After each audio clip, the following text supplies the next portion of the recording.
প্রথমে আমরা শুরু করি হচ্ছে ওয়াশিং হাব একটা ফ্যাসিলিটিস, যেটা অলমোস্ট 13,000 স্কোয়ার মিটারের একটা বেশ বড় একটা washing and dyeing facilities. Washing হাবটা যখন আমরা ডিজাইন করি, এটাও ডিজাইন করা হয়েছে যে একটা ইন্ডাস্ট্রিয়াল প্রোডাকশনের সাথে সাথে কিভাবে ওয়ার্কারদের জন্য একটা হিউম্যান এনভায়রনমেন্ট তৈরি করা যায়।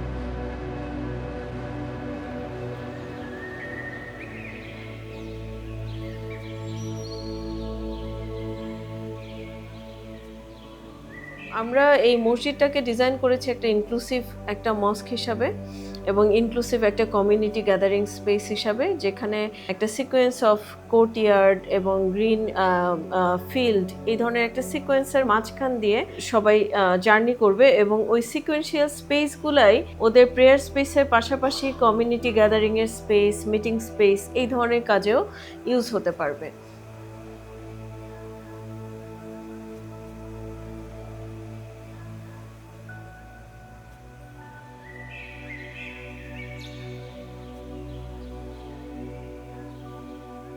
আমি এ পেশায় 10 বছর ধরে চাকরি করি, অনেকখানে চাকরি করছি, কোনো সুযোগ সুবিধা এরকম ছিল না। আমাদের এই মসজিদে আসলে ভালো লাগে, নামাজ পড়তে ভালো লাগে, আমাদের শ্রমিক ভাইদের জন্য অনেক সুবিধা হয়েছে।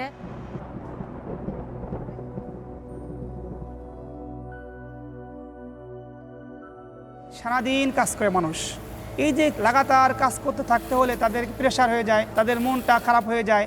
আর যখন তারা উজু করে খোলা পরিবেশে যখন নামাজ পড়ে, উন্মুক্ত খোলা মসজিদ, নামাজ পড়ার কারণে তাদের মনটা স্থির হয়ে যায় এবং পরস্পরে তারা এক ভাই আরেক ভাইয়ের সাথে কথা বলে তাদের মনটা আবার ফ্রেশ হয়ে যায়।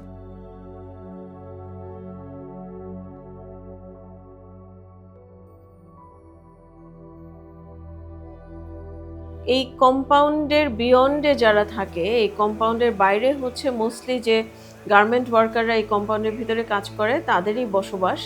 তো তাদের যে বাসস্থানগুলো, সেগুলোকে ঘিরে এবং এই লেকটা, যেটা হচ্ছে এই আশুলিয়ার যে অরিজিনাল ইকোলজিক্যাল যে ওয়াটার ল্যান্ডস্কেপ, সেটার একটা পার্ট। এবং মসজিদের ঠিক অপর পাশে, মানে এই লেকটার উল্টা দিকে যে গ্রেভিয়ার্ড আছে, কমিউনিটি গ্রেভিয়ার্ড, সেই কমিউনিটি গ্রেভিয়ার্ডটাকে আমাদের ইচ্ছা আছে যে ওই কমিউনিটি গ্রেভিয়ার্ডটাকে একটা ল্যান্ডস্কেপিংয়ের মাধ্যমে ওইটাকে একটা স্পেস হিসাবে ডিজাইন করা, যাতে এটা একটা অ্যাক্সেসেবল একটা স্পেস হয় এবং যাতে কমিউনিটির লোকজনই এটার একটা দেখাশোনা করতে পারে।